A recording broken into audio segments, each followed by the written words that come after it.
En la primera clase vimos la hipertensión endocraniana como un problema fundamental, no el único, pero sí bastante importante, muy importante, que nos revelaba que la presión intracerebral tiene, es el producto de la acción dinámica entre tres cosas: el líquido cefalorraquídeo, el componente vascular, arteria y venas, y el componente parenquimal, o sea, el tejido nervioso, ¿ya? En consecuencia, producto de la actividad de estas tres, una actividad dinámica, coordinada, etcétera, se produce la presión. Ya hemos visto en la clase 2 la patología del líquido cefalorraquídeo. Ahora vamos a ver la patología vascular neuroquirúrgica, la patología de las arterias y venas. Las arterias y venas dentro del cerebro transcurren dentro del espacio subaracnoideo y tienen patología que puede ser producto del trauma, o sea, una lesión traumática de las arterias y venas o una lesión espontánea. Es evidente, pues, desde que como vivimos en una sociedad tan agresiva, el trauma es muy frecuente. Entonces, la patología vascular traumática es la más usual, o sea, ruptura de arterias y venas dentro del cráneo, producto del traumatismo. Pero existe una patología de la cual nos vamos a ocupar ahora que se llama patología vascular neuroquirúrgica espontánea. ¿Qué significa eso? De que en forma espontánea, sin traumatismos, ocurre lo que se llama una hemorragia subaracnoidea. Y ese es el problema, ¿ya? Un problema muy delicado, muy grave, bastante frecuente y que genera, pues, mortalidad que debe ser conocida por ustedes. La patología vascular neuroquirúrgica, la cirugía vascular cerebral, digamos, se inició en el Hospital Revalliati en el año 60. Y acá tienen ustedes la foto del doctor Donald Morote Rebolledo, nuestro maestro, nuestro mentor, nuestro segundo padre. Está acariciando acá una criatura en los brazos. Esa criatura es la neurocirugía. Él la hizo a su manera, la estructuró, la formó. Y bueno, tuvo gente que lo siguió y que lo ayudó y que trabajó con él, que es bueno recordarlo siempre, en todo momento, que son el doctor Morote, el doctor Jorge William Locke, que ya falleció, el doctor Morote ya falleció, el doctor Salazar ya falleció, el doctor Jorge Sánchez, que es un pionero que también ya falleció. Son pioneros, ¿no? Son gente que ha trabajado en esto desde muchos años y ha dejado, pues, la pauta, la enseñanza, ¿no? En el Hospital Revalliati, de cirugía vascular. Los pacientes de cirugía vascular cerebral se atienden en un lugar especial que se llama la UCI dentro de cirugías. Es la unidad de cuidado intensivo neuroquirúrgico, que reciben lo que se llama el soporte del neurointensivismo, que es distinto, digamos, una etapa más superada del neurointensivismo general. La neuro-UCI requiere gente dedicada exclusivamente a manejar la hipertensión endocraniana y todos los problemas derivados de la patología vascular, cerebral, etcétera, ¿no? Una patología de tejido nervioso producto de los tumores, las hemorragias, los quistes, hidrocefalia, etcétera. Entonces, hay colegas que están especializados, subespecializados en eso, en hacer neurotrauma. Nosotros al inicio teníamos 4 camitas, pero después fueron 5 y después ahora son 14 camas. Fue creciendo lentamente y paulatinamente de acuerdo a la necesidad, al crecimiento poblacional y las necesidades del servicio. hasta que empezó a funcionar como unidad de cirugía vascular cerebral en el año 99. Posteriormente, para el 2008, ya se hizo servicio de cirugía cerebral y neurointensiva, que es hasta la fecha, servicio de cirugía cerebral y neurointensiva dentro del departamento de neurocirugía. Utiliza obviamente a neurointensivistas, a enfermeras especializadas en cuidado neurointensivo, neuroquirúrgico. Nosotros nos manejamos bastantes ventiladores volumétricos, sensores de presión intracerebral, monitores multiparámetros, hacemos hemodinamia arterial, hacemos línea arterial, hacemos hemodinamia yugular, electroencefalograma continuo, hacemos Doppler y bueno, en fin, nuestra UCI está bastante avanzada y estamos utilizando bastante tecnología actual, ¿no? Y es un trabajo entre enfermeras, médicos y técnicos bastante, digamos, cercano, ¿no? Y todo bajo la enseñanza del maestro, el doctor Donald Morote, que lo ven ustedes acá, que está en la sociedad hablando de lo que le gustaba siempre. El doctor Morote, el médico formado en la Universidad de San Marcos, nuestro jefe, en el año 74 alcanzó el grado de doctor en medicina con esta tesis que se llama Cirugía de los aneurismas saculares y malformaciones arteriovenosas cerebrales, en el año 74, su tesis doctoral. Como ustedes es en papel bulky, un papel bastante humilde, pero con gran contenido dentro. Fue la experiencia de 100 casos, 50 aneurismas, 50 veces operadas en el Rebagliati, desde el 60 hasta el 74. Ya que hablamos de aneurismas cerebrales, ¿qué son los aneurismas cerebrales? Los aneurismas cerebrales, como se los muestro acá, son dilataciones,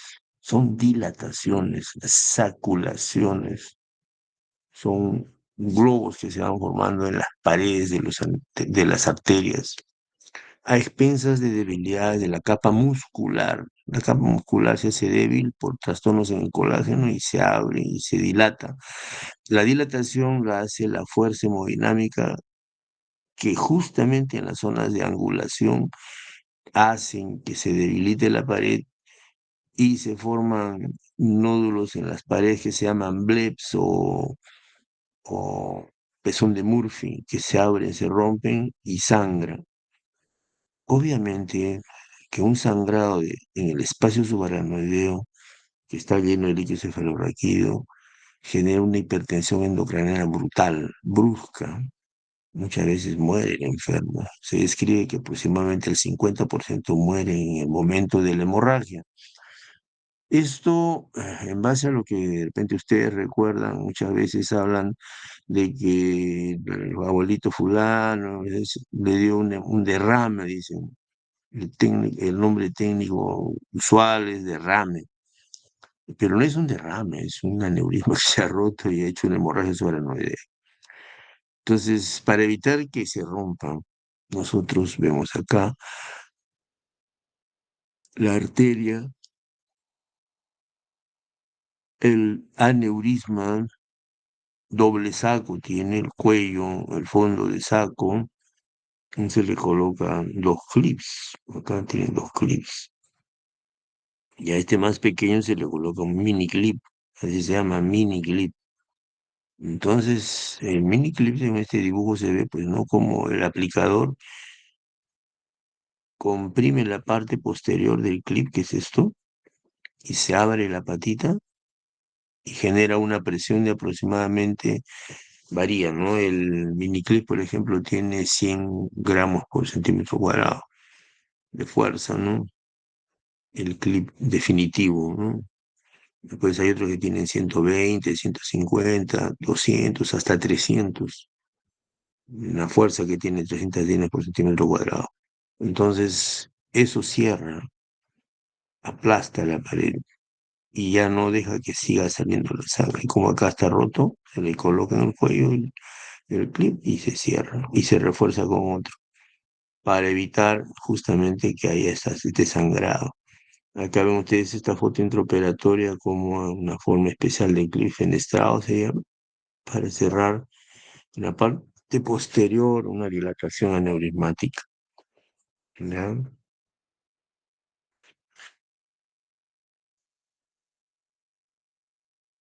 Los aneurismas, como ya ustedes se imaginarán, se dividen desde el punto de vista de localización, localización, se dividen por la forma, ¿no? Perdón, por la localización, en aneurisma de la arteria cerebral media, de la arteria oftálmica, de la arteria cerebral anterior, de la arteria comunicante anterior, de la arteria comunicante posterior. Aquí también existe la arteria coroidea, ¿ya? La arteria, eso es en la región supratentorial, ¿no? En la región de la fosa posterior tenemos la bifurcación basilar de la cerebral posterior y de distintas ramas en el camino de la arteria, sea vertebral o la unión de la vertebral. Entonces, hay bastantes localizaciones, ¿no? En general son 7 las más frecuentes. Algunos hablan hasta de 8, pero de 7 es lo más frecuente, ¿ya?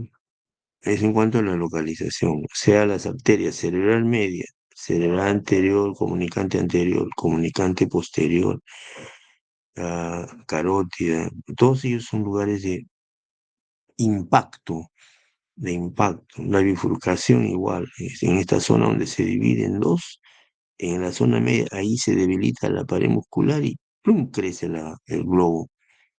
El globo que puede ser sacular, como en este caso, o puede ser fusiforme, o sea, las 3 capas se dilatan, o también puede ser un disecante, donde a veces ocurre que hay una efracción y entre la íntima y la muscular se forma una pared, un saco, un pseudo saco, o sea, eso se llama disecante. Ah, hay distintas formas, como ven ustedes, ¿no? Circulares, hay ampollas también, obleas, que son muy frecuentes, las fusiformes que les he mencionado, las dolicoestásicas son grandazas en toda la base, los micóticos, que son consecuencia de infección, a veces hay gérmenes que llegan a las paredes arteriales y periféricamente hacen dilataciones aneurismáticas con granuloma. Es frecuente, hemos visto algunos casos de aneurisma micótico, disecante que hemos visto, y los gigantes. Los gigantes son mayores de 20 milímetros, pues son grandes, ¿no? El problema del gigante es que hace masa, comprime, aprieta las estructuras nobles, y por eso es peligroso. Ya, de acuerdo al tamaño, ya cada vez se ha llegado a describir. Y es importante que recuerden que el tamaño, digamos, el punto de quiebre son 5 milímetros. Todo aneurisma mayor de 5 milímetros debe ser operado. Los pequeños de 2 de 3 milímetros, no observación. Observación por neurocirujano y seguimiento para ver si crece o no crece. Los más grandes sí deben ser operados. ¿Ya? Hay una tasa de crecimiento, se ha descrito riesgos de ruptura. Como ven ustedes, eh, hay poblaciones a nivel mundial que tienen más frecuencia de aneurisma. La japonesa, por ejemplo, tiene bastante frecuencia. Como ustedes acá, Inoue japonés da este tipo de riesgo, ¿no? 18,5%. Villa Blanca es otro investigador que dice que son 10 veces mayor en su riesgo anual. Juvela es de nacionalidad finlandesa, que es un lugar donde hay bastante aneurisma. Eso quiere decir que en Finlandia, miren, en Finlandia, en Japón, la tasa de aneurisma es más alta que en la población, en Estados Unidos, que en el Perú, que en Europa. ¿Ya? En general, el riesgo de ruptura pues, es 30 veces mayor y la tasa de crecimiento es 3% por año, tasa de ruptura. O sea, realmente el aneurisma tiene riesgo. Entonces hay que hacerle seguimiento estricto, seriado, porque si no, nos da sorpresas, muchas sorpresas. y no es agradable eso, ¿ya? ¿Qué factores de riesgo se han reconocido? Se reconocen factores genéticos, familias completas, ah, el tamaño, mientras más grande es más riesgoso, el crecimiento. Hay aneurismas que crecen pues 4 o 3 milímetros en un año. Se rompe cualquier rato. Es un factor de riesgo, ¿no? La localización. Generalmente hay tres localizaciones de alta frecuencia. Cerebral media, comunicante anterior, comunicante posterior. Son los tres de más alta frecuencia. Cerebral media, comunicante anterior y comunicante posterior. 30% cerebral media, 30% comunicante anterior, 30% comunicante posterior. Entre los tres están, entre las tres, 90. Entre los tres, 90%. O sea, son bien frecuentes, ¿ya? Bien frecuentes. Un oftálmico existe, pero la muerte de un gato, pues igual que un paraclinoideo. ¿Existe? Sí, sí hay, pero no es tan frecuente. Un vacilar existe, pero no es tan frecuente. Un cerebral media, sí, 30% de frecuencia, eso no se olvide, por la localización. En cuanto a la forma, es necesario saber que lo que son saculares con, digamos, dilataciones, lobulados, multilobulados, con paredes delgadas así ateromatosas que sobresalen como ampollas, se llaman pezón de Murphy, esos se rompen. Y el pezón de Murphy se rompe. ¿Ya? En cuanto a la dinámica, obviamente, pues la hiperdinamia de flujo, o sea, el estado hiperdinámico de flujo es un factor en el crecimiento bien importante. Es más, es uno de los factores más importantes para muchos, ¿ya? Los múltiples también, hay gente que tiene un aneurisma, generalmente es un aneurisma, pero hay un 26, 28% que tienen dos, que tiene en el lado izquierdo y en el lado derecho. Incluso se llama en espejo. O sea, tiene en la cerebral media izquierda y en la cerebral media derecha, en el mismo punto, o sea, en espejo. O en la comunicante anterior, en ambos lados, sí, en el mismo punto. O en también hemos visto comunicante posterior, en el mismo punto. O sea, la posibilidad de que sean dobles, que tengan más enzimas es muy alta. Es por eso que al paciente que tiene hemorragia subaranoidea por aneurisma roto, tenemos que hacerle arteriografía, un estudio de los 4 vasos, o 6 vasos, como se llama ahora, un estudio completo, completo. Las dos vertebrales, las dos internas, la carótidas internas y las dos carótidas externas, para ver exactamente qué hay. Es la única forma de establecer cómo está el componente vascular dentro de ese paciente que ha sangrado. No solamente es cerrar el que sangró, y si tiene más, se rompe. Por eso es un factor de riesgo que hay que saberlo. ¿Ya? Ahora, el síntoma por compresión también es un factor, pues los gigantes hacen ese problema. Hay aneurismas que están en la base, que comprimen la hipófisis, el nervio adyacente, en fin, son aneurismas grandes, ¿no? Vamos a ver algunas imágenes. En cuanto a la edad, por ejemplo, también es otro factor. La gente de más edad, 85, 90 años, con bastante comorbilidades como hipertensión, diabetes, fumar, hipertensión, diabetes, obesidad, fumar, son factores bien graves. Entonces hay que evitarlos de todas maneras. Y otros factores, bueno, existen la raza, el uso del cigarrillo, el alcohol, como vamos a ver ahorita.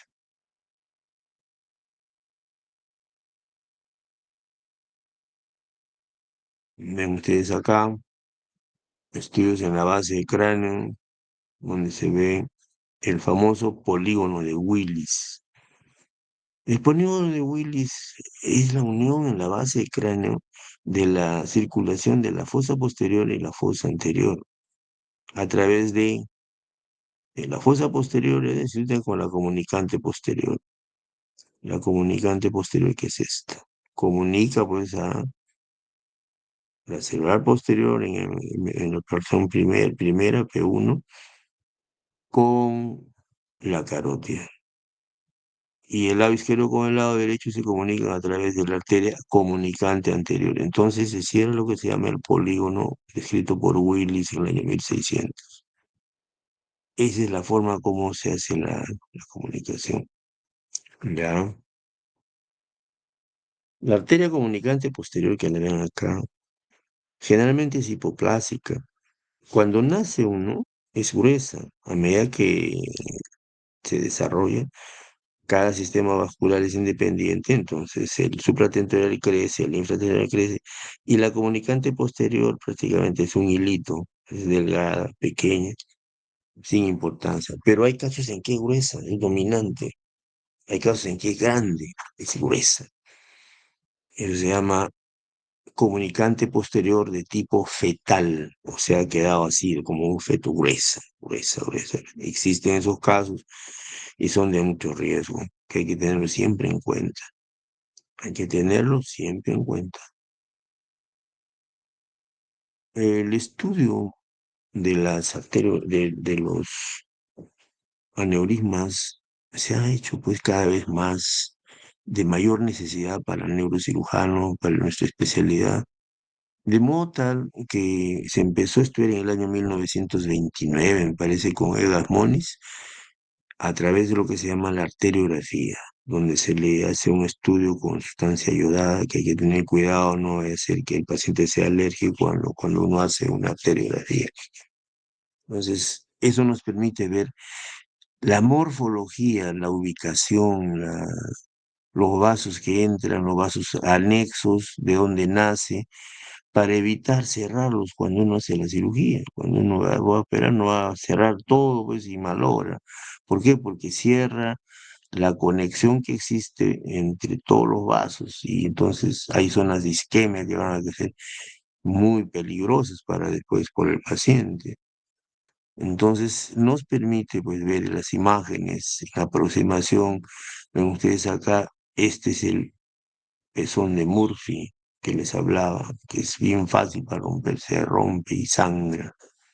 Ya es el árbol vascular en aumento, en reconstrucción tridimensional. En realidad, lo que tenemos para usar actualmente con todo el avance tecnológico es nuestra arteriografía, que la ven ustedes acá. La arteriografía nos permite ver a la arteria carótida interna, el sifón carotídeo, ¿no? Toda la zona del sifón, la carótida interna este, intracraneana, perdón, célula anterior. Esta es la célula media, se viene hacia costado, con sus ramas, ¿no? Y la célula anterior con sus ramas. Entonces, esto es adecuado. Eso nos permite saber qué hay desde el punto de vista vascular. Pero también tenemos tomografía. Cuando hacemos una tomografía, ¿qué es lo que buscamos? Buscamos la presencia de sangre en el espacio subaracnoideo. Se ve como de color blanco, por clases que tiene más o menos 45 unidades Hounsfield. Entonces se pinta el espacio subaracnoideo con sangre. Entonces, siendo eso así, inmediatamente se le hace lo que se llama angiotomografía. La angiotomografía es un estudio diagnóstico muy adecuado, bastante preciso y de primera mano en el paciente vascular. Entonces se hace la angiotomografía y miren, se ve una dilatación grande, un aneurisma gigante, grande. Entonces nos ayuda al rastreo inicial. Muchos pacientes se operan solamente con angiotomografía. Dada la gravedad, las circunstancias del caso, ¿no? Realmente es urgente, primo operar y se le opera para evitar que resangre. Entonces, la angiotomografía es vital en muchos casos. Cuando hay duda, cuando no se puede estar seguro de cómo es el aneurisma, se recurre a la arteriografía actualmente. pero el gol estándar, no se olviden nunca, o sea, el estudio dorado, el estudio adecuadísimo se llama arteriografía. ¿Ya?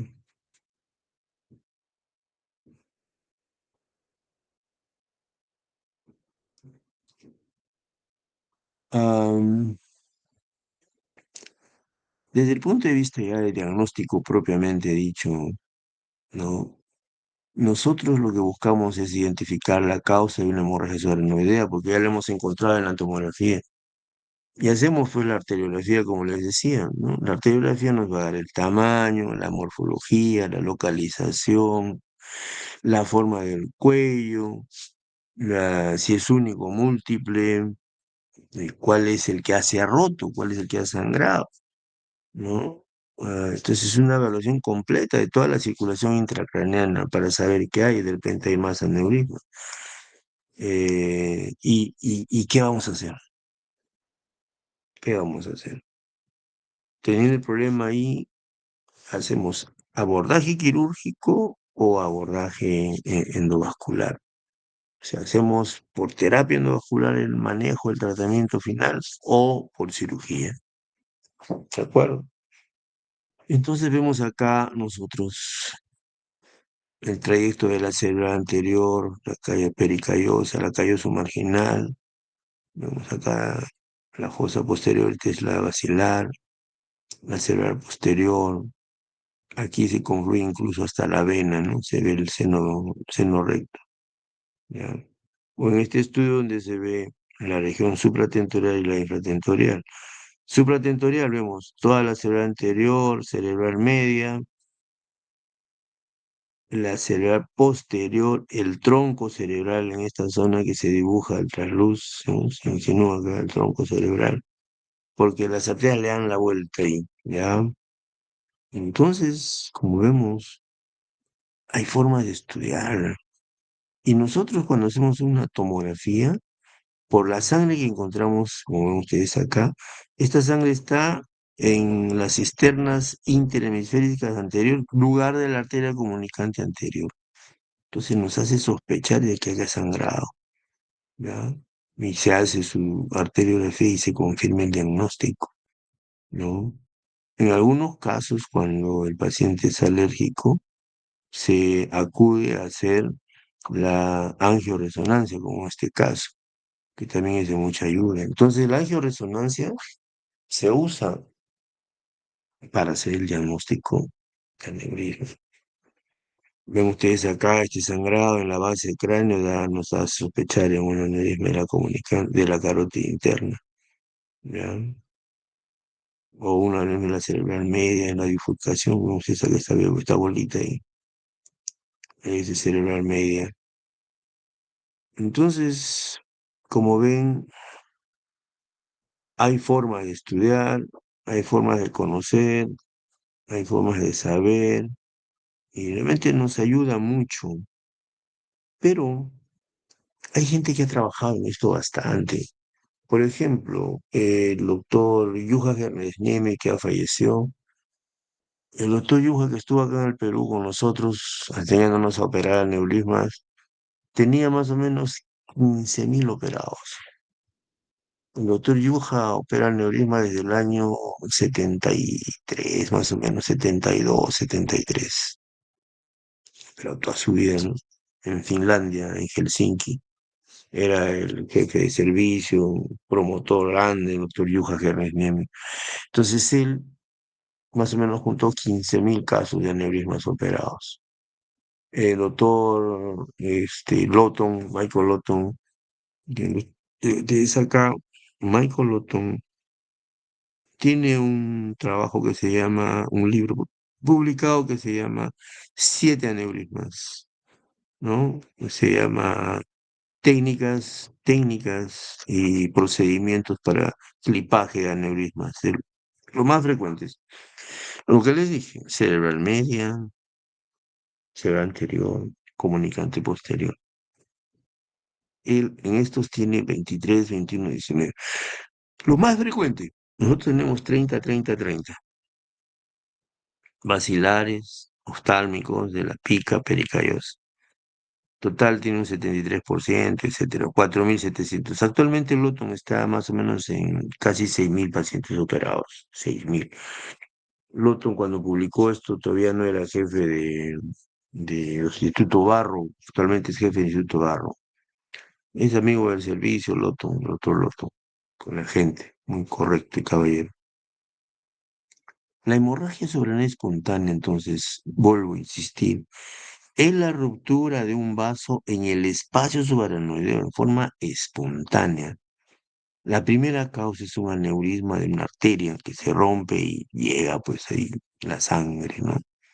Y tiñe las cisternas como se ve en la estetomografía, toda la cisterna de la base en forma de un murciélago, está la cola, las patitas, las manitos y la cabeza, están llenas de sangre, ¿ya?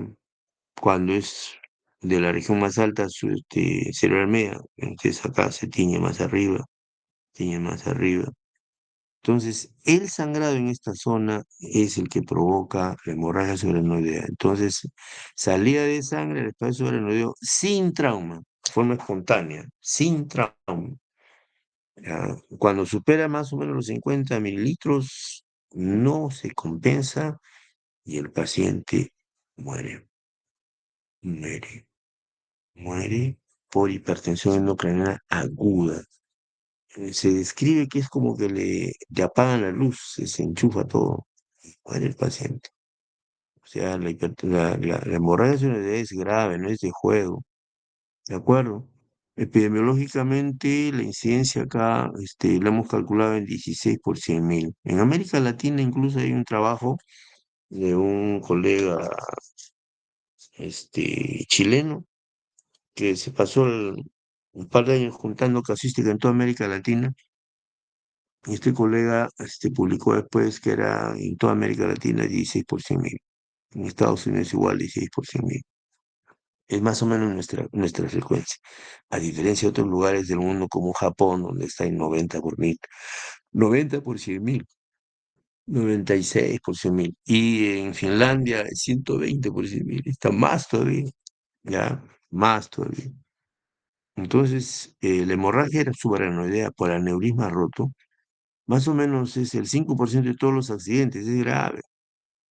La gente tiene menos de 55 años, está en la etapa reproductiva de la vida. Entonces hay que pensar en eso como algo grave, pues la familia se trunca, se queda medio camino. Y lo que es más importante es que la mitad de los pacientes mueren al momento de la hemorragia. Mueren. Al momento de la hemorragia, mueren. Y de los que sobreviven, el 40% permanece dependiente. Al mes todavía está dependiente. O sea, se demoran en recuperarse. ¿Ya? Gran parte de los malos resultados son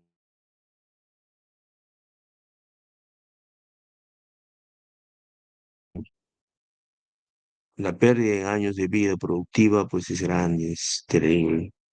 No saben ustedes el daño que se hace a una familia con un papá con hemorragia idea, ¿no? Ah, en cuanto a la etiología de la hemorragia cerebral espontánea, pues vemos, ¿no? En general, traumatismo craneoencefálico, pero espontánea,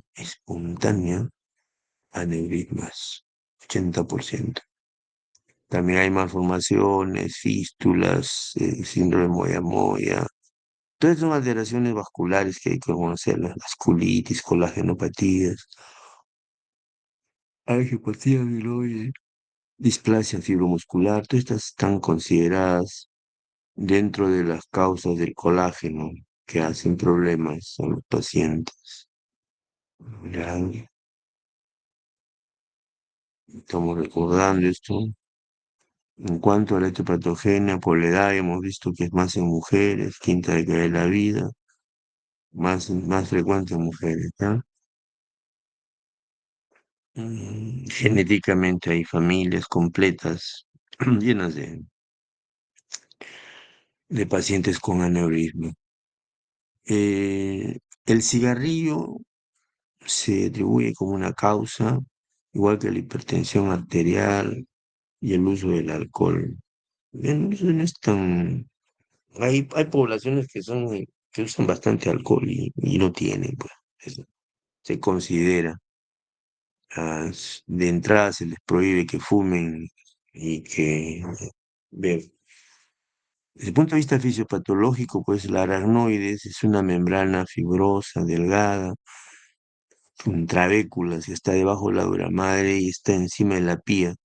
Entonces, y está llena de LCR, más o menos con una cantidad de 150 mililitros de líquido cefalorraquídeo cristalino, que al momento que hay una ruptura por aneurisma se llena de coágulos, se llena de sangre. Miren ustedes acá, este es en una patología, disección, ¿no? O sea, anatomía patológica, ven ustedes acá el coágulo, coágulo, toda la base está llena de la cisterna, ¿no? Acá se ve la imagen en tomografía, la cisterna del valle silviano, la cisterna interhemisférica anterior, la cisterna, la cisterna de la base, la cisterna peritroncal, etcétera, todas están llenas de sangre. Esta cosa blanca se llama sangre.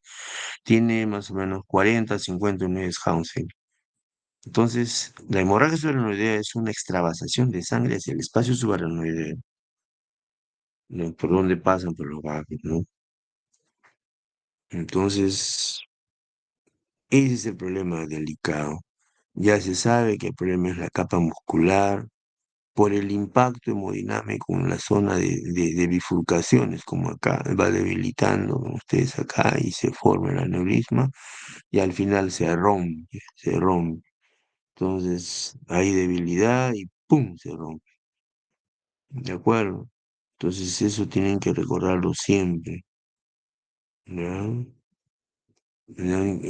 Acá se ve la forma de múltiples bleps y se rompe. Es el impacto hemodinámico, ¿no?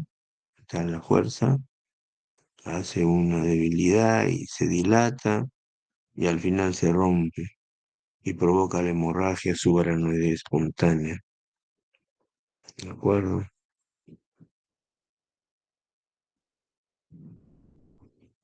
Bueno, una vez que se ha roto, ¿qué es lo que está pasando en el paciente?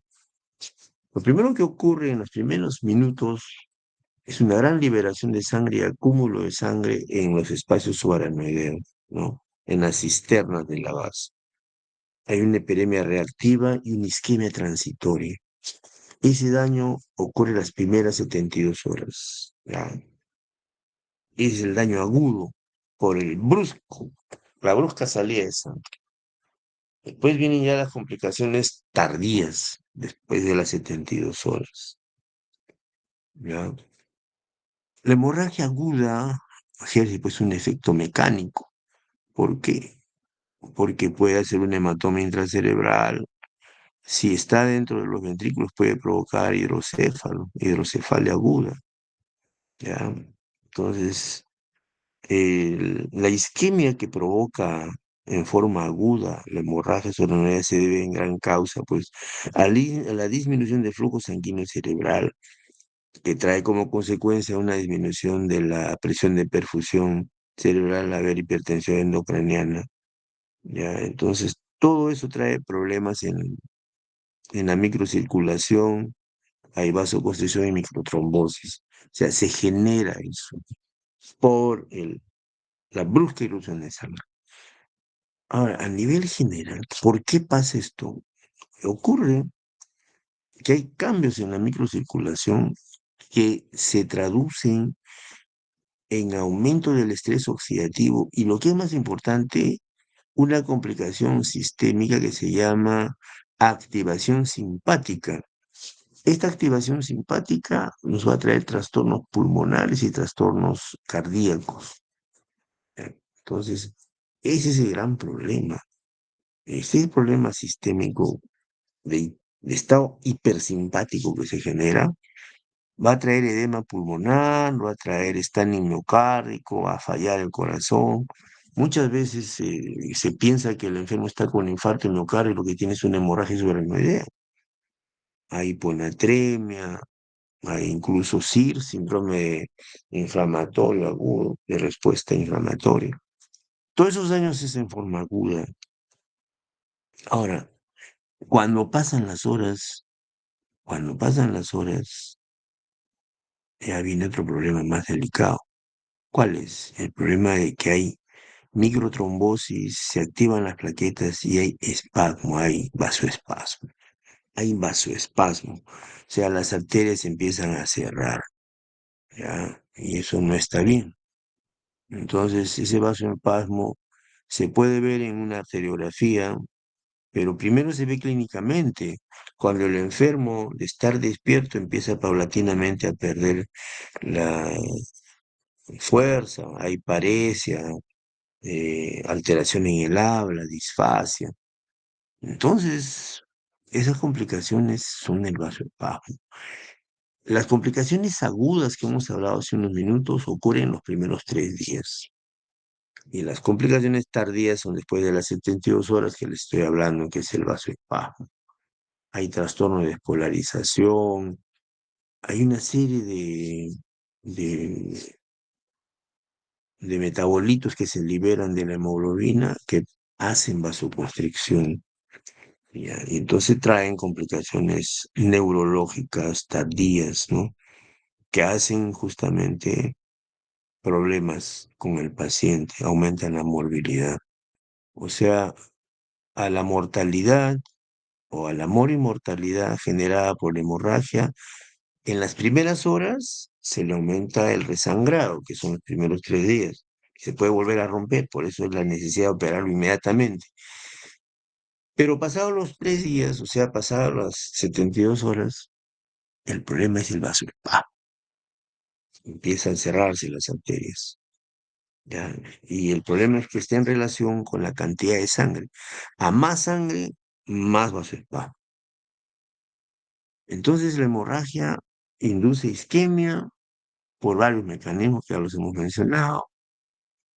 Al inicio hay una disminución de la presión de perfusión cerebral y eso genera todo el daño agudo, pero más después viene la vasoconstricción. ¿Ya? ¿Por qué? Porque hay pues, catecolaminas, radicales libres, eicosanoides, endotelina, angiotensina, vasopresina, todo eso se libera, ¿ya? Entonces vamos a ver el cuadro clínico. ¿Qué ocurre con el enfermo con hemorragia subaracnoidea? ¿Qué síntomas tiene? El paciente tiene a veces una hemorragia centinela, o sea, una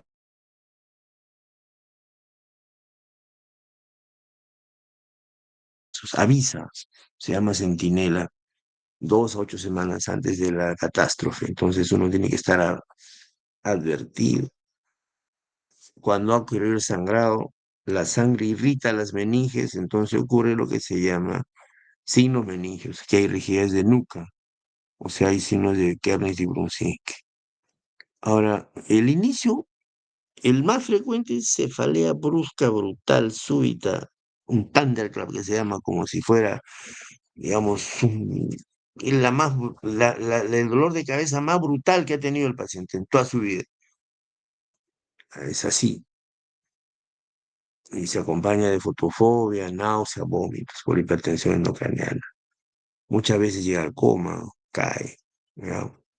En el fondo del ojo se le encuentra hemorragia subhialoidea, hay a veces signos de los oculomotores o déficit focal, parecia, ¿no?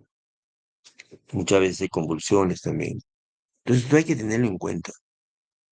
Alteración de conciencia, náusea, vómitos, hipertensión arterial, fiebre, fotofobia, localización neurológica, o sea, focaliza, convulsiones, rigidez nucal, pares craneales comprometidos, especie los de los ojos. Hay estrabismo externo, estrabismo interno, hemorragia subhialoidea, como hemos dicho. Se repite eso siempre, es así. ¿Ya? Hay que tener mucha sospecha clínica, no estar con la idea de que está nervioso, que problemas de pareja, que depresión, angustia, olvídense de eso, por favor, olvídense de eso, busquen una causa vascular, es un buen consejo. Incluso se ha llegado a, en Ottawa hicieron esto, en Canadá, donde hicieron una predicción clínica de a qué paciente sospechar, ¿no?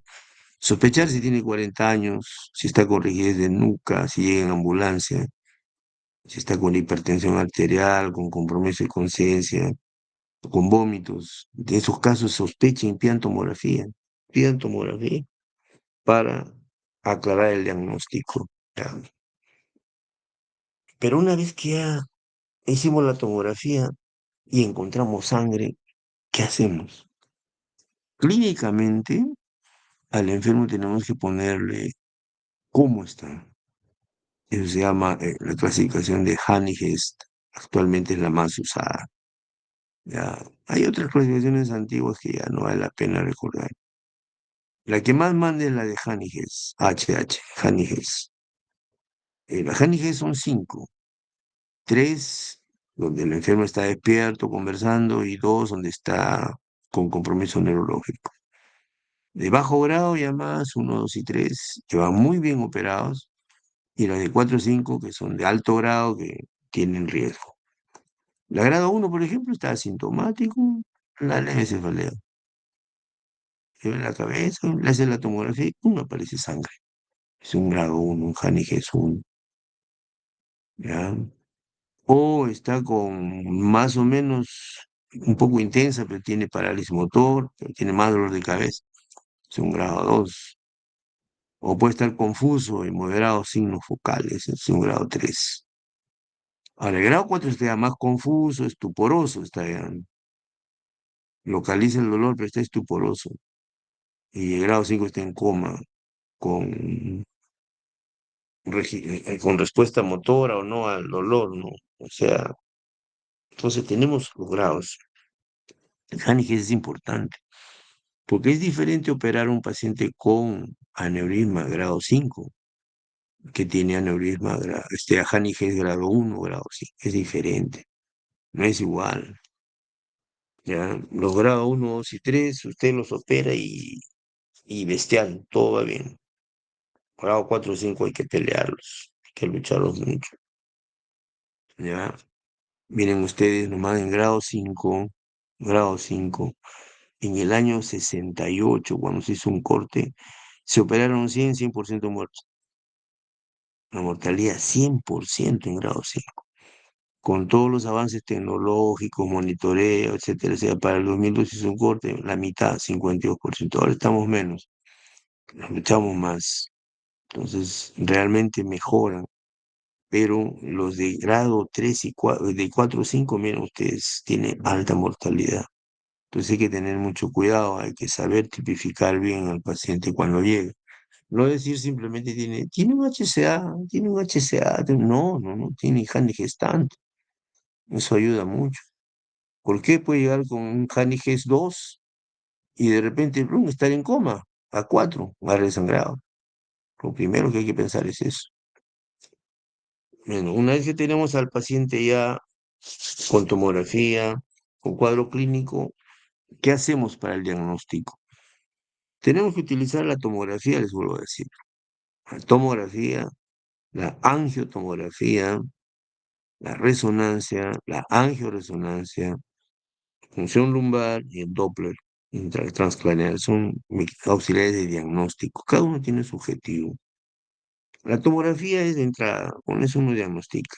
No vamos a hacer resonancia a todos los que llegan a emergencia, pues es impracticable. Si alguien llega alterado, confuso, no se le puede hacer resonancia porque no colabora.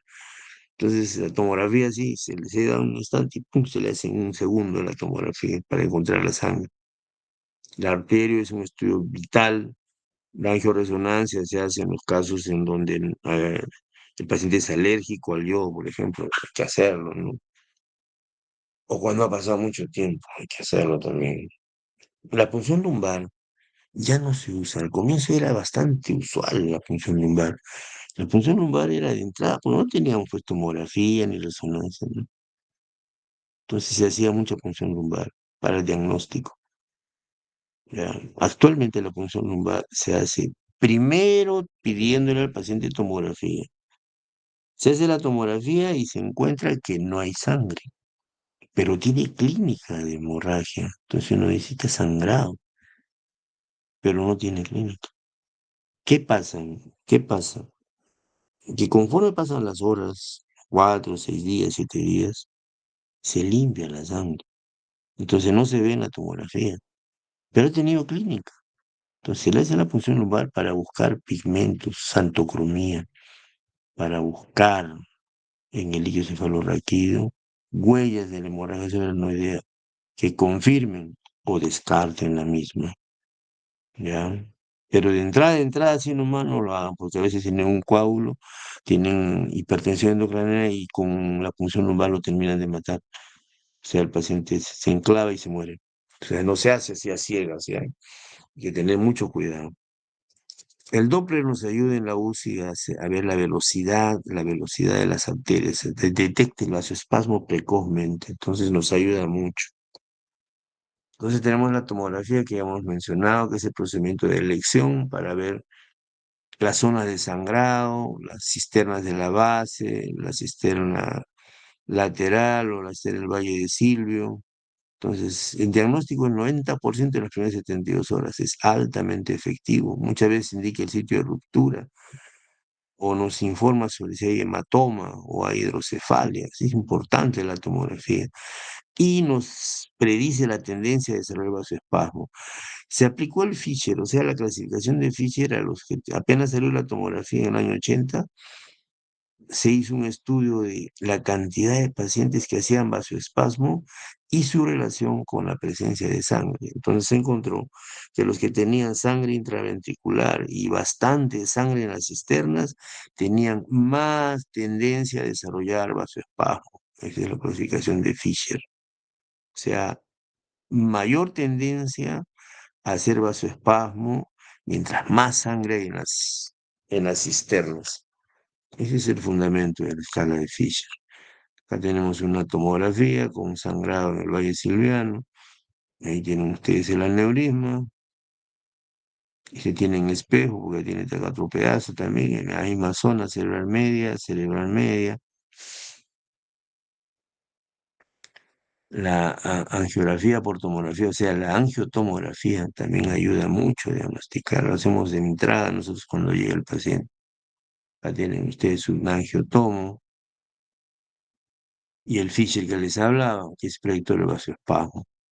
La escala de Fisher lo que revela es eso, que mientras más sangre haya eh, más sangre, más densa la cisterna, incluso dentro del ventrículo, la tendencia a hacer vasoespasmo es más alta. Entonces el Fisher es importante, tiene que ser el Fisher 3, Fisher 4, Fisher 1, Fisher 2. Fisher 1, por ejemplo, una leve, una línea nada más, finísima, o difusa, delgada, o más gruesa con sangre en el ventrículo, ¿no? O sea, todo eso hay que saber. Entonces, el otro estudio que ayuda es la resonancia. La resonancia aguda es un poco complicado porque el enfermo puede estar, el acceso es limitado, a veces está mal logrado, el tiempo es largo, porque el paciente tiene que estar sedado, el paciente está agitado, en fin, todas esas causas que son. Lo más práctico es la tomografía. Ahora, la resonancia tardía sí ayuda, pues, a ver las zonas donde hubo sangrado, porque a veces se conserva el sangrado allí.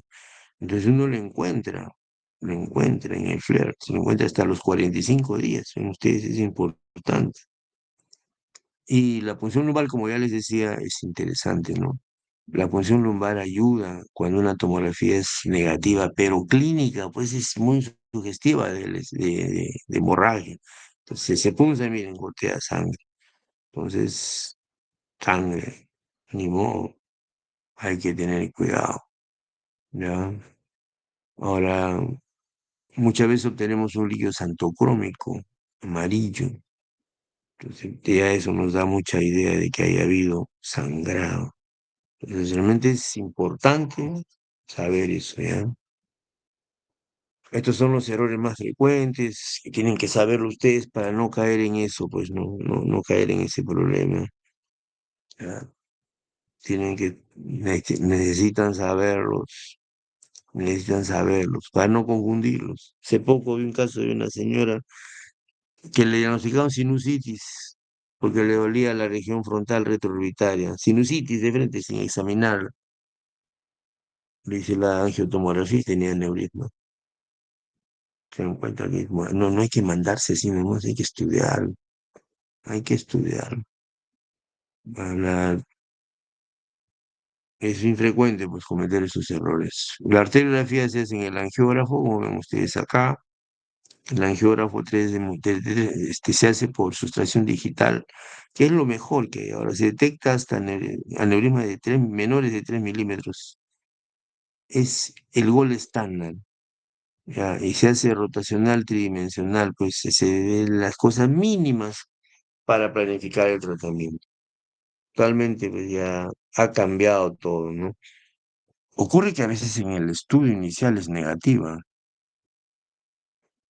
entonces se repite a la 1 o 2 semanas y se encuentra que, oh, sí había aneurisma. Ese es bien frecuente cuando es comunicante anterior. ¿Qué pasa? Que en la comunicante anterior se mete un coágulo, tapa el cuello del aneurisma, pasa la sustancia de contraste y dice, no hay aneurisma, pero hay clínica.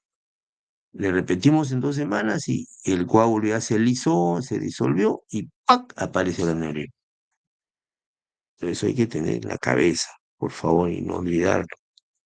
¿Ya? Acá tienen ustedes una dilatación aneurismática por sustracción digital, ¿no? Ustedes aquí todo lo que tenemos que conocer bien para enfrentar adecuadamente en cirugía o en terapia endovascular. Acá tienen un aneurisma más grande en la región silviana, más grande, se hace su estudio por sustracción digital.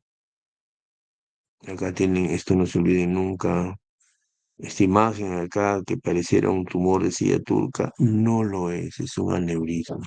Moraleja, ha habido mucha frecuencia antiguamente de casos operados de tumor de hipófisis, entre comillas, que eran aneurisma. Por eso se hace a todos los casos de esta tumoración de ese tipo, se le hace tomografía o arterio. Ven ustedes, lo que tiene es un aneurisma gigante, ¿eh?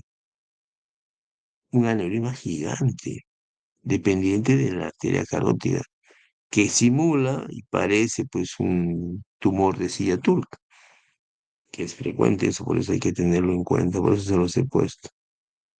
¿Ya? Entonces, nosotros vamos a hacer tomografía, arteriografía y reconstrucción tridimensional para ver con quién estamos y qué vamos a hacer, qué debemos hacer, cuándo debemos hacerlo. Bueno, actualmente de lo que se trata es de actuar inmediatamente. Inmediatamente, ¿qué significa? No dejar para mañana. Nosotros operamos en agudo, cuando hay condiciones clínicas en el enfermo, grados 1, 2, 3, por ejemplo, a operar en agudo. ¿Ya? Se opera en agudo. ¿Para qué? Para evitar problemas. ¿Cuál es el mayor problema que puede haber en las primeras 72 horas?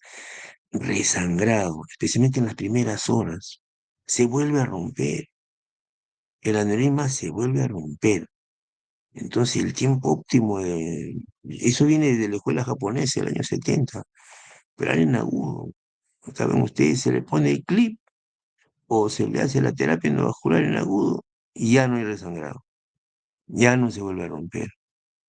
Ya, esa es una de las cosas que hay que aprender.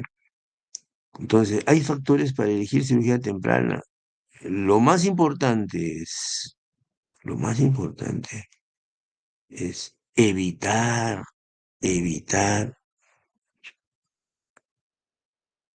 que haya vasoespasmo, que haya resangrado.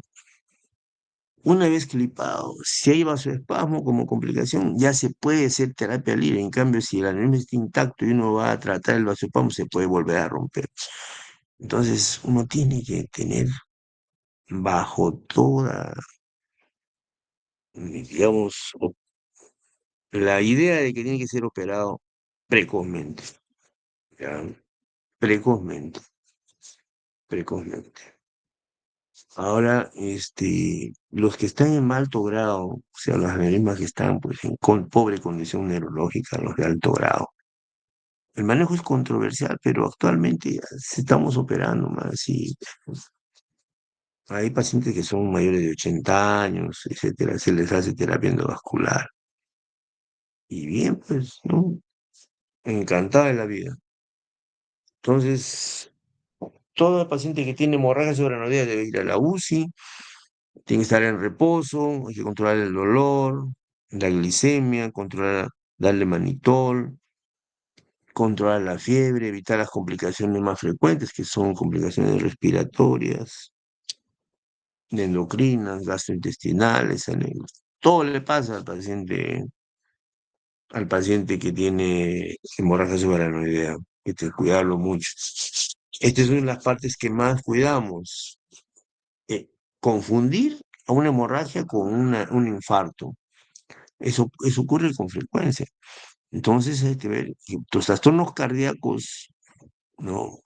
Que son secundarios al estado hipersimpático que les hablaba, más o menos trae trastornos en un 40% y que se manifiestan como isquemia o lesión y parecen infarto, parecen infarto. Tanto que se llama el síndrome de Takotsubo o cardiomiopatía. Simula, simula, da la idea de que hay una falla ventricular izquierda que tiene vasos normales, coronarios normales, y que se normaliza. Entonces, si lo que he tenido es una hemorragia subaracnoidea. Es importante que lo mediten, ya, que lo tengan en cuenta siempre. Ahora, vamos a hacer un recuerdo de qué complicaciones. Ya vamos a hablar de complicaciones sistémicas, pero en general, el mismo aneurisma, la primera complicación que hay que tener cuidado es el resangrado. Ocurre en las primeras horas, el primer día, y el resangrado mata, o sea, aumenta la mortalidad. Ya dijimos que el 50% moría. Por resangrado le meten 10% más. Entonces no puede ser, pues, no puede ser. Porque el riesgo es alto las primeras 24 horas. Los primeros 3 días es crítico, hay mayor riesgo. Entonces el resangrado aumenta la muerte y lesión permanente, ¿no? Entonces hay que estar tras del paciente, hay que estar para el paciente. Ven ustedes, hay factores de riesgo para el resangrado, factores de riesgo, o sea, pacientes hay que meditarlos bien para no maltratarlos. La segunda complicación es el vasoespasmo o la isquemia cerebral tardía. Estas ocurren del cuarto día hasta el día 14, hasta el 21 incluso según algunos, pero más son del 4 al 14.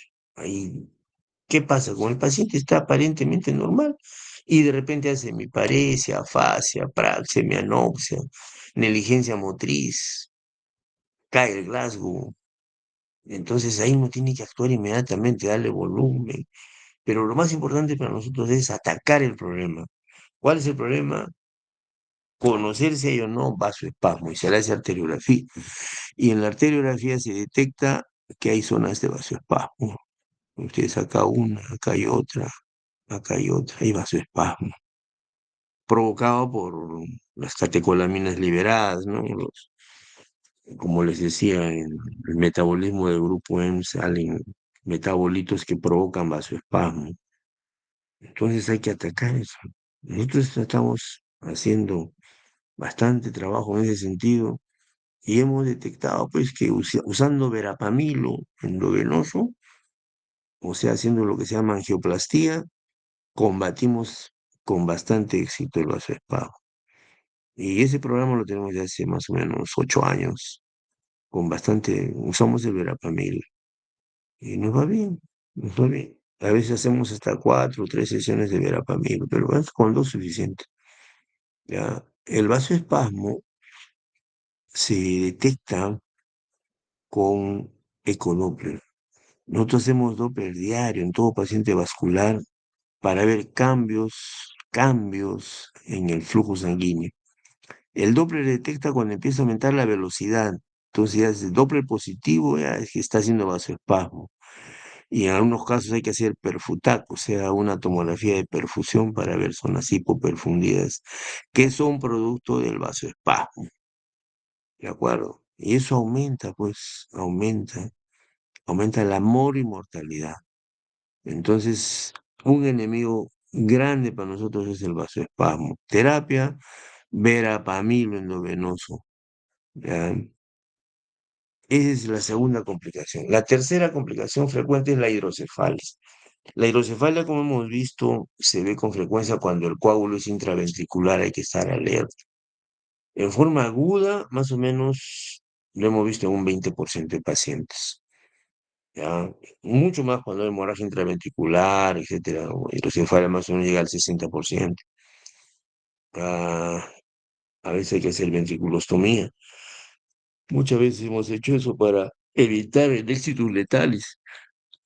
También es frecuente la crónica. El paciente sale de alta y a los 2, 3 meses en su casa empieza a tener trastornos en la marcha, sueño, entonces se le hace su tomografía y se encuentra hidrocefalia. Es una hidrocefalia crónica o subaguda, más o menos un 20%. Es una complicación, como ven ustedes. Lo más importante, resangrado, vasoespasmo, hidrocefalia. Son las complicaciones más frecuentes. También hay otras anomalías pues, que acompañan a la zona de sangrado, por ejemplo, cuando es en la zona peripofisiaria, cerca del hipotálamo, pues hay alteraciones en la sal, la natremia, en la secreción inadecuada de H, síndrome perdedor de sal. Por la sangre en la corteza hay convulsiones que también hay que evitarlas, ¿no? Este es nuestro algoritmo de manejo en el Reveleti. Lo que hacemos cuando tenemos un paciente con hemorragia subarachnoidea, pues se sospecha, la tomografía es positiva, entonces inmediatamente ya se sabe que es hemorragia, se le hace la angiotomografía, si hay aneurisma, cirugía, pasa a cirugía urgente. Si no, no, si no se sabe si es aneurisma o una causa clara, se hace arteriografía. Si se encuentra aneurisma, se ve si es embolizable o no, pasa a cirugía o terapia endovascular. Si no hay aneurisma, entonces hay que buscar punción lumbar, repetir, continuar el estudio, etcétera, ¿no? Ese es nuestro manejo, ¿ya? Entonces, el tratamiento de los aneurismas tiene este enfoque. Uno, con microscopio, hacer el clipaje microquirúrgico. ¿De quién? De la dilatación aneurismática. ¿Con qué? Con los clips que son estos. Estos clips cierran el cuello, cierran la patita, aprieta el cuello y se libera y la sangre pasa y ya no se rompe. ¿Ah? Entonces, como un gancho, ¿ah? Se cierra. Un gancho de ropa, no se cierra. Es una forma. La otra es, por terapia endovascular, cerrar el saco, un coileado que se llama, y la otra es observar. Hay gente que no quiere que la toquen, hay que respetarlo. Hay pacientes que no desean que se haga nada, eso hay que respetarlo. ¿Existen? Sí, pues sí, los hay. Hay que reconocer que los hay. Entonces, recapitulando, el tratamiento del aneurisma puede ser con clips, como ven ustedes acá, en tándem, va a haber un montón de clips, 5 que están cerrando el cuello, o uno que cierra todo el cuello, o dos que cierran un cuello, con clipaje microquirúrgico, con microcirugía y microscopio, o tratamiento endovascular, o endocirugía que también se llama, ¿no? Se llena de coils, se le pone stents, se le pone sustancias para sellar, etcétera. Eso depende de las características anatómicas, localización, tamaño, cuello, de lo que el paciente quiera, porque el paciente también dice, no quiero que me toque, no quiero que me toque, yo quiero terapia, y hay que respetar su manera de ser, su manera de pensar, sí, tiene que haber respeto, y lo hacemos, ¿no? Entonces, así como hay pacientes que dicen que no quiero que me operen, también hay pacientes que dicen, no, a mí me opera. Me acuerdo una señora de 74 años, 75 años,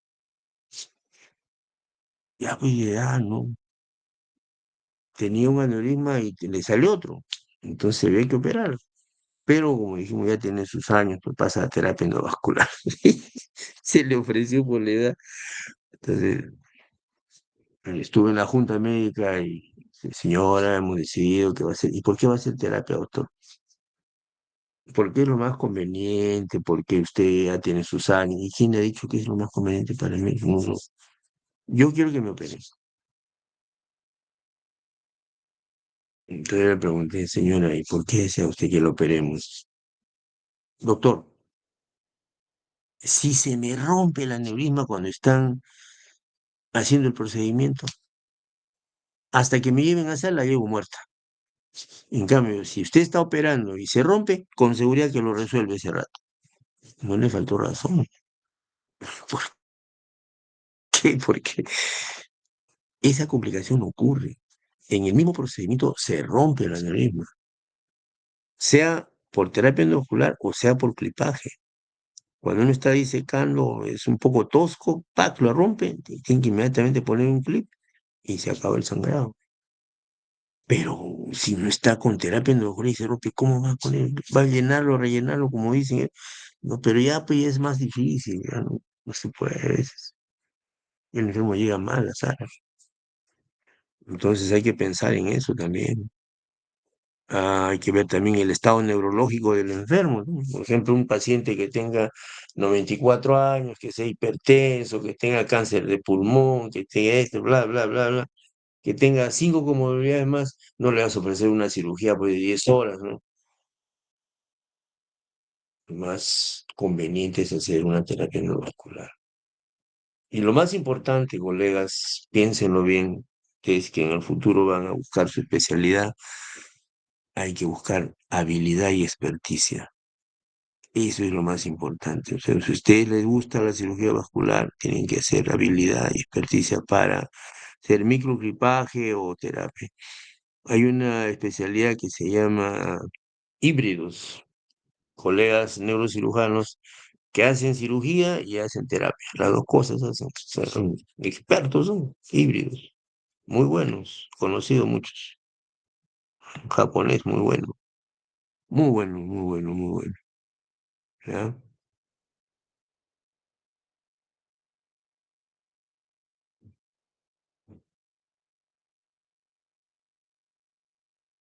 Ahora y hemos visto esto, viene esto de acá.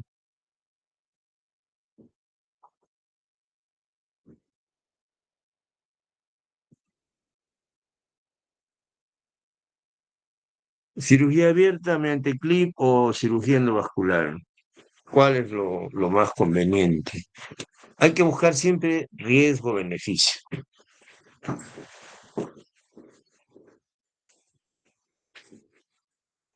Chao. Sí, bien.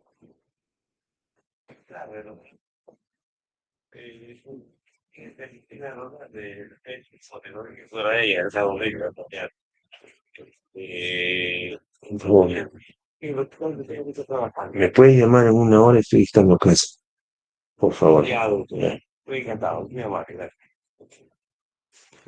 Bien, cirugía abierta o cirugía endovascular. Es una gran decisión, ¿no? Nosotros en el Hospital Revalidati básicamente somos cirujanos. Nos gusta la cirugía. En el Almenara básicamente son terapistas endovasculares. Hacen terapia endovascular. Han potenciado cada uno su... Nosotros somos microcirugía. Eso es parte de nuestra vida. Operar, operar, operar por operar. Pero hay que ser realistas. Las dos cosas tienen utilidad.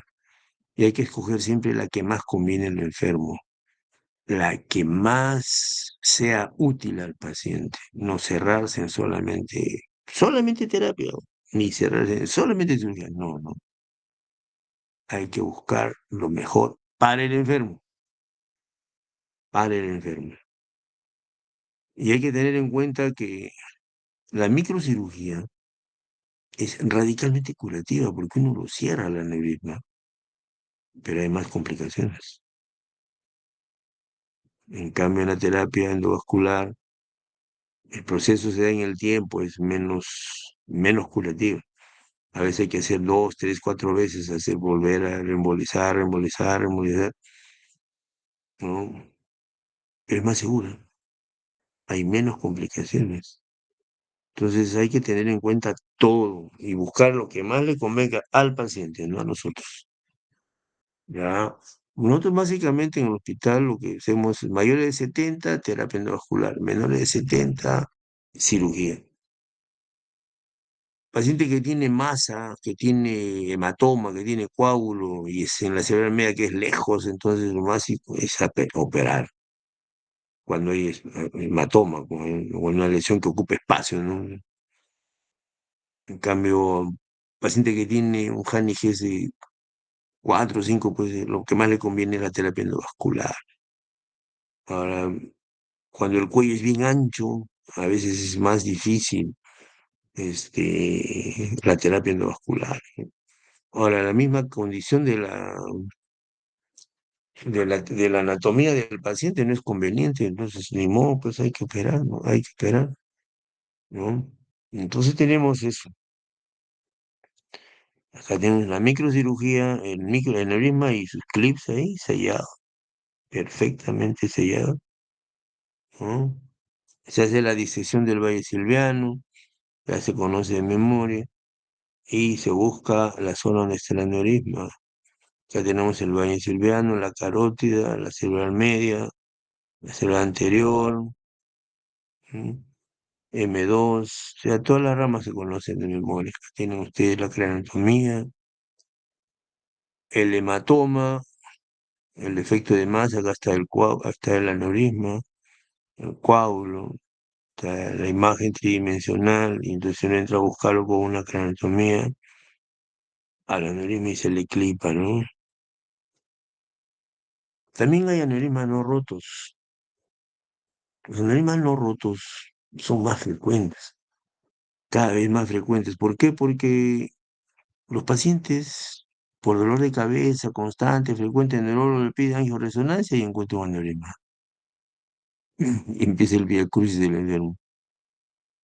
¿Por qué? Porque ya sabe porque tiene un aneurisma, se puede romper. Entonces, ya les dije, mayores de 5 milímetros a cirugía, menores no. Entonces, si es menor, tiene 2 3 milímetros, observación, seguimiento, y si empieza a crecer, cirugía o tratamiento, ¿no? Todo eso hay que saber ahora. Es más importante también saber que muchas veces el aneurisma crece sin romper y al crecer golpea al tercer nervio que está acá atrás. Inmediatamente el paciente hace tosis palpebral, midriasis. Entonces hay que estar tras de eso. Hay compresión del nervio craneal. El paciente les dice a ustedes, doctor, se me ha caído el ojo. Sospechen aneurisma por compresión. En un 12% de casos es común. Es una neuropatía del nervio por el aneurisma. Y muchas veces hemos terminado operando porque es gente joven. ¿Ya? Y los que les hablaban antes de los gigantes, ¿no? Son gigantes trombosados que hacen pues masa. El manejo es bastante complejo porque hay que sacar la masa y a veces hay que hacer bypass, hay que hacer reconstrucción, hay que sacar el trombo. Realmente es una cirugía altamente complicada, ¿ya? Es en cuanto a microcirugía. En cirugía directa. Las desventajas, pues, de que a veces cuando el paciente es alto grado y uno espera, resangra. Entonces eso hay que hacer por cirugía, por terapia endovascular. Muchas veces lesionamos los vasos perforantes, cerramos vasos que no deben, se jala mucho el cerebro, hay mucha retracción, o el cirujano no está capacitado, pues no está entrenado, ¿no? Entonces son desventajas de la cirugía directa. Acá tienen ustedes acá un aneurisma, cómo se coloca, cómo se van cerrando los clips. Y la otra alternativa es los coils, la terapia endovascular. La terapia endovascular ha desarrollado bastante. Empezó en el año 90 más o menos y ha tenido un crecimiento pues brutal. Miren ustedes acá un cuello cerrado, ¿no? están los coils. Los coils son microfilamentos de titanio pues, que se enrollan allí cuando son liberados y cierran el saco, ¿no? Actualmente cada vez hay más tendencia a hacer más terapia endovascular. Hay colegas que están dedicados a eso y con mucho éxito, los felicito, muchos han sido mis alumnos y realmente me da mucho gusto verlos crecer, ¿no? Ellos hacen a través de cateterismo de la femoral, llegan hasta el saco y lo rellenan, ¿no? El tratamiento endovascular muchas veces es preferible cuando las condiciones del paciente lo permiten, cuando está pues en un grado 5 grado 4, ¿no? Entonces la terapia se dedica a colocar coils, a colocar mini balones. Actualmente se utiliza derivadores de flujo. Es extenso flow diverter, o sea, derivadores de flujo, que están resolviendo el problema, porque el derivador de flujo es como una especie de una cañería que entra por acá y lo cierra el aneurisma y el aneurisma desaparece. Ven ustedes acá. Acá tienen un stent que se le coloca y acá tienen un derivador de flujo, un pipeline, un derivador de flujo. ¿Eh? Se coloca en esta zona y se cierra el aneurisma. Hay bastante éxito con esto, lo malo es el precio, el costo. Cada uno vale como 35.000 soles, creo, cada uno. Entonces, las ventajas de la terapia endovascular son menos tiempo de anestesia, se le trata a pacientes de bajo grado, se pueden hacer múltiples, las complicaciones son bajas, aceptables, se puede hacer angioplastía, muchas veces paliativa, solamente se oblitera parcialmente el aneurisma para esperando a que mejore, está en desarrollo, cada vez hay más avances, ¿no? También hay desventajas, ¿no? No se sabe cuánto va a durar, muchas veces hay resangrado, ¿no? Hay recurrencia. Entonces a veces hay que hacer retratamiento y eso es bien costoso. Entonces hay aspectos negativos también. ¿Ya? Hay que usar anticoagulantes, etcétera. Y lo que es más importante es que el terapista endovascular es escaso. No hay. Ustedes van a Piura, no hay terapista endovascular. Van a Iquitos, no hay terapista endovascular. Van a Juliaca, no hay terapista endovascular. Van a Huancayo, no hay terapista endovascular. Hay poco especialista. Este es un resumen de hace unos años sobre lo que hemos producido nosotros, para que lo revisen, nuestra casuística. Lo ideal, eso métanse en la cabeza, es que el paciente con aneurisma debe ser manejado en un lugar donde, donde se haga cirugía, abierto terapia endovascular, por lo menos 35 casos al mes, por lo menos 35 casos al mes, mínimo 35 casos al año, estaba hablando mal. Entonces, 35 al año significa por lo menos 3 por 12, 36. 3 al mes. Nosotros hacemos 3 por semana, en cirugía nada más. Imagínense la cantidad de operaciones que tenemos. Entonces, el centro quirúrgico tiene que ser pues con un microscopio de primera, ¿no? Como el caso nuestro que tenemos un Kineo que vale $1,500,000, gente entrenada en microcirugía y bueno, no nos quejamos de que avanzamos en terapia, en cirugía, microcirugía y en terapia endovascular. Los dos aspectos los hemos desarrollado profundamente.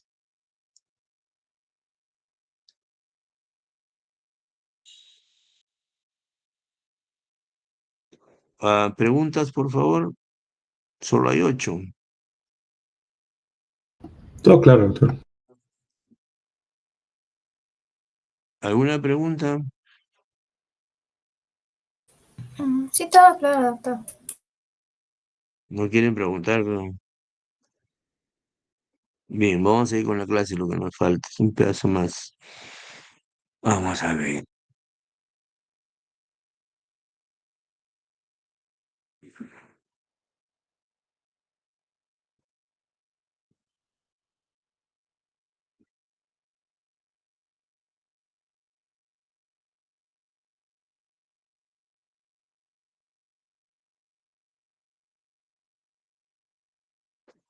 Hmm.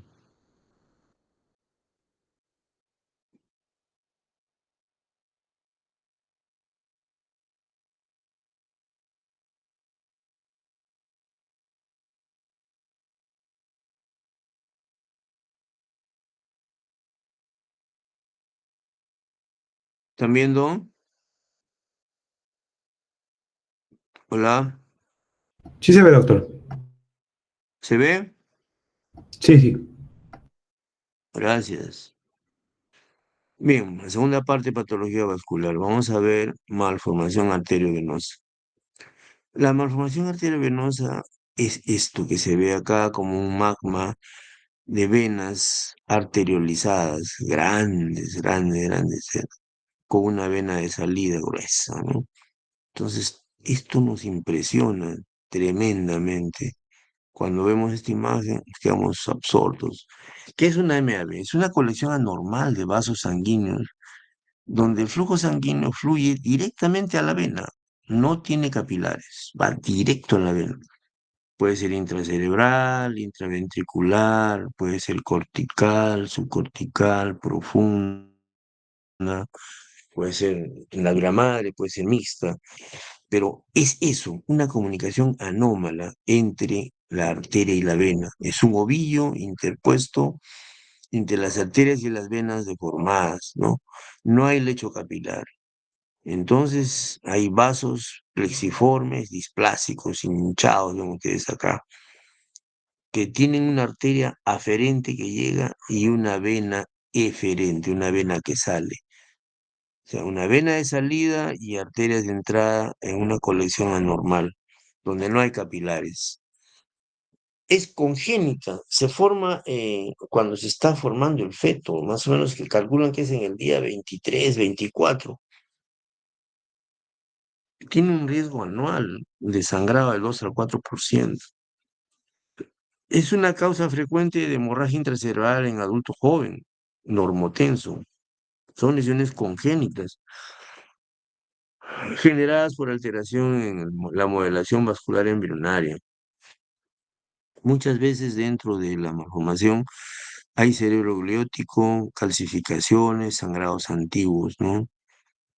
Este lecho vascular tiene una característica, es como una esponja, actúa haciendo un robo vascular, que se llama así. Es una hipoperfusión de la zona vecina por isquemia. ¿Por qué? Porque jala, aspira como una esponja y deja sin sangre, pues, a las zonas normales y ahí provoca robo vascular, ¿no? Robo vascular.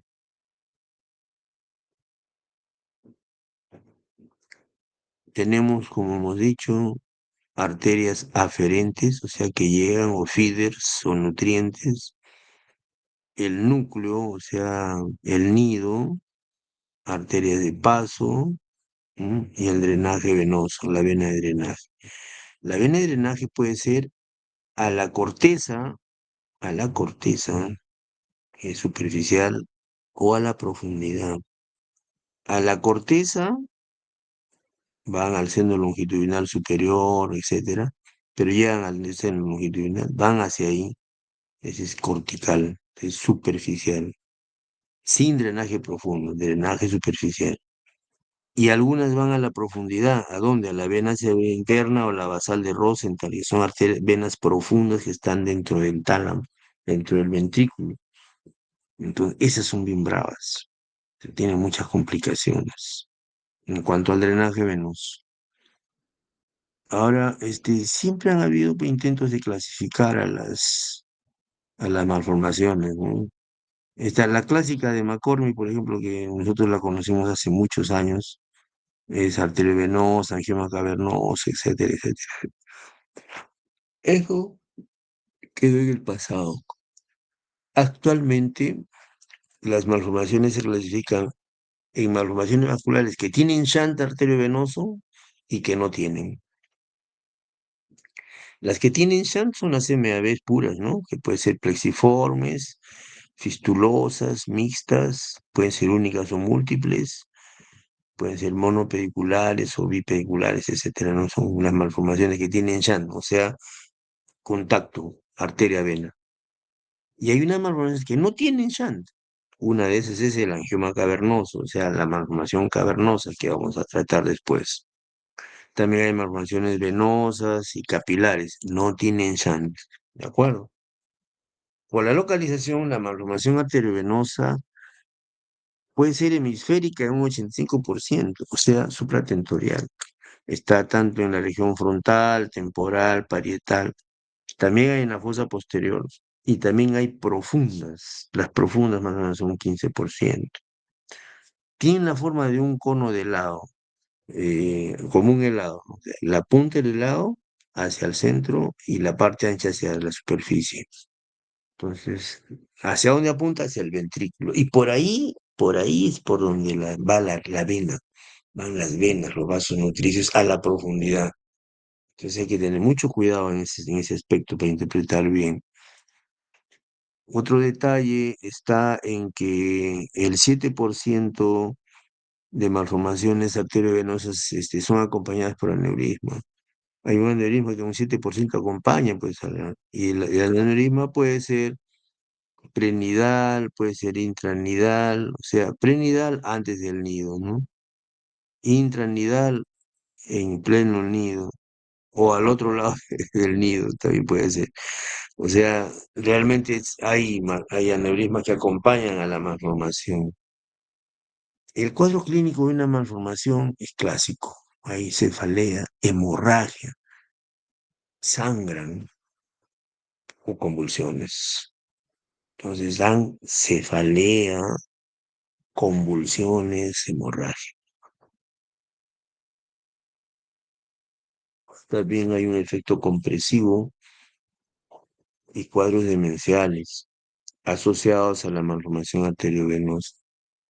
El diagnóstico de toda patología vascular, como ya les he dicho, se basa en la tomografía, angiotomografía, resonancia, angioresonancia, y el estudio de elección se llama panarteriografía cerebral digitalizada con sustracción de imagen para ver toda la vasculatura, para ver qué hay. Acá tenemos un sangrado, hacemos la arteria y vemos la impregnación vascular de toda la malformación arteriovenosa. Entonces, se estudia con arteriografía.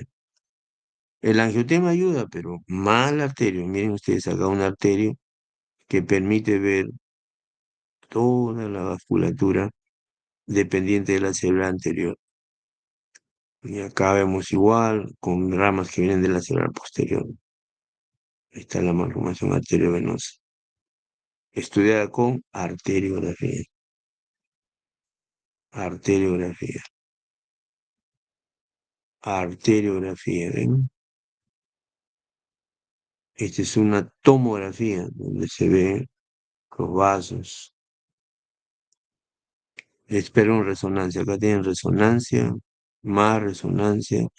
Y esta resonancia con su arterio. Entonces vean ustedes lo complejo que es. Tiene un drenaje profundo. ¿No? Entonces permite la arteriografía estudios adecuados de la malformación arteriovenosa. El angiotem nos permite encontrar y ubicar espacialmente para planificación quirúrgica. Como ustedes acá, la malformación arteriovenosa, la salida, ¿no? Y vasos que vienen de la profundidad. Entonces, todo eso hay que saber. ¿Qué vasos hay de entrada y salida? Para planificar una adecuada cirugía. Igual acá, ¿ven? Son malformaciones profundas, ¿no? Donde se hace tomografía, angiotomografía, arteriografía. Pero hasta el año 86 se operaba de todo. Se operaba, muchas veces nos quedamos de amanecida 24, 26 horas operando, porque eran bien complejas. Entonces, a partir del 86, el doctor Spessler y Neil Martin, propusieron una clasificación de grado de la malformación arteriovenosa, tomando en cuenta el tamaño que si es más de menos de 3 centímetros tiene un punto, de 3 a 6 2 puntos y más de 6 3 puntos. Si es elocuente o no elocuente, si es elocuente un punto, si tiene drenaje venoso profundo un punto. Entonces con ese puntaje se hizo grados 1, 2, 3, 4 y 5. ¿Ya? Ahora, tamaño, menos de 3, ¿no? Hay que saber, ¿no?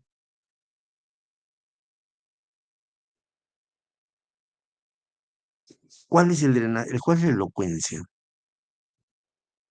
La elocuencia es la corteza motora, la corteza sensorial, la corteza visual, el área del lenguaje, la corteza del lenguaje, el hipotálamo, el tálamo, el tronco encefálico, los núcleos cerebelosos. Todo eso es profundo, esa es esta área noble, esa área elocuente. Entonces, si uno se va a meter a operar ahí, el paciente va a salir con déficit, sale dañado. Entonces, no debe ser considerado. Por eso es que los grados húmedos, que son estos de acá, grados húmedos son para cirugía, grados para cirugía. No tienen problema, son superficiales. En cambio, las profundas, estas de grado 3 necesitan hacer terapia endovascular, después hacer radiocirugía y terminar con cirugía, si es posible. Los grados 4 y 5 no se tocan, no se hacen, se observan. Entonces acá tienen ustedes lo que les traigo yo, la clasificación de Spengler, Martin y Ponce, ¿no? Los grados 1 y 2 de Spengler, Martin o Ponce A no son las de cirugía, son las que son para operar. Son malformaciones que no dejan secuela, que no dejan daño, que el paciente no termina con déficit de ningún tipo. Entonces, esas son para cirugía. O sea, son todas las posibilidades que hay. Un punto, 2 puntos, un punto, 2 puntos. Estas cuatro son para operar. Para operar. Entonces hay que saber identificar para decir usted es para cirugía. Estas tres, estas de grado 3, no. Estas de grado 3 dejan secuela. Dejan secuela. Entonces lo que se hace es primero hacer terapia endovascular. Terapia endovascular para reducir el tamaño y que vaya a radiocirugía. Y si se planifica y se permite cirugía. No son de entrada para cirugía. ¿Ya? O sea, grado 3 terapia endovascular. Grado 3 terapia endovascular. Grado 3 terapia endovascular. Clase C. La clase C también grados 4 y 5, o sea, lo más complejo, eso no se toca. Eso no se mira nomás.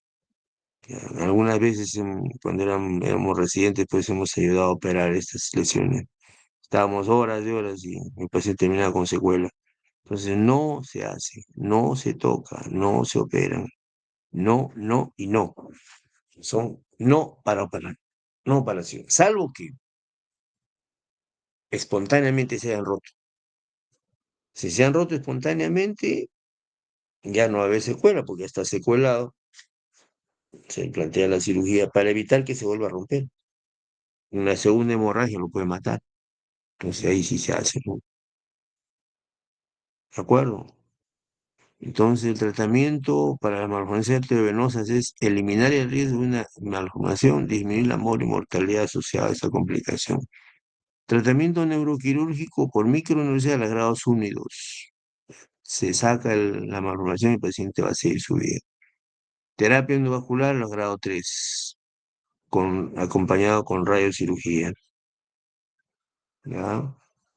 Entonces, grado 1 y 2, microcirugía, grado 3, angioembolización. O sea, primero terapia endovascular, radiocirugía y al terminar cirugía. Y grados 4 y 5, evitar la cirugía. Buscar otras alternativas, pues, si es posible, ¿no? En tratamiento, entonces, de acuerdo a la escala de Martin, volvemos a insistir, grados 1 se operan, grados 4 y 5 no. 1 y 2, cirugía. Grados 4 y 5. Grados 3, terapia endovascular. 4 y 5, solo si hubo hemorragia, cirugía. Paciente con déficit establecido, deteriorado, se opera. Si no, se observa, no se toca ni terapia ni cirugía. Hay un tratado del doctor Lotton que les hablé sobre aneurisma que se llama Siete aneurismas. Bueno, él tiene su tratado que se llama 7 MAVs, o sea, 7 malformaciones. Interesantísimo, extraordinario, muy bueno, muy bueno, muy bueno. Cómo operar y sacar una malformación es parte de nuestra Biblia. Acá tienen al paciente con malformación arteriovenosa, ¿no? Se le coloca en posición la zona de craneotomía para resecar toda la terapia, no todo el esquema que nos enseñan, cómo sacar la malformación arteriovenosa. Acá tienen in situ, cómo se ha hecho, se ha identificado la zona de la MAV, se ha hecho la microcirugía, se ha extirpado, acá sale la MAV, se clipa la vena y queda libre de la malformación. ¿Ven? La arteriografía es negativa, ya no hay nada. Entonces, se utiliza terapia endovascular previo a la cirugía, reduce el tamaño, se utilizan líquidos adhesivos, partículas, y después se hace radiocirugía. Acá tiene algunos casos de terapia endovascular, cómo se va sellando la malformación. Y la radiocirugía, o sea, la radioterapia, radiocirugía estereotaxia con gamma knife, es lo que se usa ahora. Gamma knife es para malformaciones pequeñas, profundas, en ancianos, etcétera, ¿no? Bien, ahora unas palabras finales sobre el cavernoma. ¿Qué es el cavernoma? El cavernoma es una malformación sin shunt, o sea, no llega arteria, no llega, no llega, pero sangra y con la resonancia ha aumentado su diagnóstico, acá hay cavernoma. Ha aumentado el diagnóstico con la llegada de la resonancia, cada vez es más frecuente el diagnóstico de cavernoma. Entonces tenemos pues nosotros muchos pacientes con cavernoma que están en forma asintomática o convulsionando, caminando. Hace poco vi una con un cavernoma gigante de la zona posterior, grandazo, cavernoma gigante, ¿no? La condición más importante es angiográficamente negativa. No hay vaso, no llega a la arteria. Entonces acá está el cavernoma. El cavernoma parece un popcorn, ¿no? Así se describe, como una palomita de maíz. ¿Ah? Así se ve el cavernoma. Entonces es una malformación de bajo flujo, no tiene vasos, angiográficamente oculta, o sea, acá no sirve de nada la arteriografía, no ayuda en nada la arteriografía. ¿No? Se puede encontrar en cualquier parte del sistema nervioso central. Son de bajo flujo, tienen capilares dilatados, tienen como cavernas con una capa, eh, tiene músculo, elastina, trombosis en diversas etapas. Cavernoma es eso, ¿no? Es como una frambuesa, y ven ustedes acá, una frambuesa sale. ¿Ya? Más o menos se ve entre el 0,4 y 0,5% de pacientes, generalmente convulsionan, están en la tercera, cuarta década de la vida, muchas veces familiar. Básicamente el problema es la convulsión. Una buena cantidad son temporales, frontales, supratentoriales. También hay cavernomas del tronco encefálico, también hay. Ah, en tomografía se ve, pues, pero es una lesión inespecífica, no se puede decir este es un cavernoma, ¿no? Son hiperdensas, sin efecto de masa, ¿no? A veces hay hemorragia, que no ayuda pues en mucho, ¿no? Pero en la resonancia sí se ve la imagen típica de popcorn, palomita de maíz. Entonces, vemos palomita de maíz. en la resonancia. Muchas veces es asintomático, muchas veces. Puede ser profundo, superficial, puede haber tenido sangrado. El tratamiento es tratar las convulsiones, y cuando hay mucho inconveniente hay microcirugía. La radiocirugía está en discusión, no está aceptado mundialmente. Hay casos en que se han beneficiado, casos que no ha pasado nada, pero no está ni rechazado totalmente al 100% ni aceptado al 100%. Se puede hacer un tema de revisión si ustedes quieren para el trabajo que estamos haciendo de investigación formativa. Uso del gamma knife en el cavernoma. Busquen, vamos a aprender todos. Háganlo, por favor. Entonces tenemos tratamiento médico, antiepilépticos, tratamiento quirúrgico, que es el gol estándar. Tratamiento es sacarlo todo, abordaje quirúrgico. Hay muchas técnicas para sacar. Los más difíciles de sacar son los de tronco, que se ha intentado, lo hemos hecho algunas veces. No son frecuentes, pero hay cavernomas de tronco, ¿no? Muchas veces sangran y son delicados, hay que sacarlos. Pues el angioma cavernoso también es único, múltiple y gigante, como el último que hemos visto, ¿no? Entonces son patologías vasculares poco diagnosticadas, salvo que sea resonancia. Permite técnicas avanzadas de resonancia su diagnóstico, ¿ya? Ahora, actualmente hay muchas técnicas para sacar cavernoma con sumo cuidado, ¿ya? Ahora, no hay estudios, como les dije, de radiocirugía. Hay que revisarlo eso, ¿ya? Necesita mayores estudios del angioma. Y está nuestro jefe que nos decía, su norma, trabaje, trabaje, trabaje, no vague. Gracias, muchachos, muchas gracias.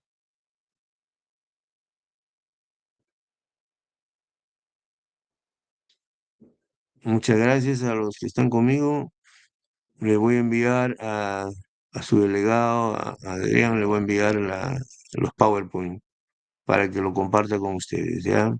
A otra cosa más, estoy enviando también libros de tomografía, de traumatismo craneoencefálico y de traumatismo vértebromedular a su delegado para que lo compartan con todos ustedes, ¿ya? De parte mía. ¿Ok? ¿Alguna pregunta? Piero,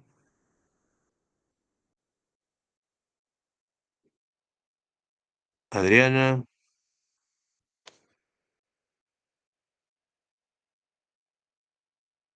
Bueno, ok, no hay preguntas. Buenas tardes, gracias. Ok, gracias, buenas tardes.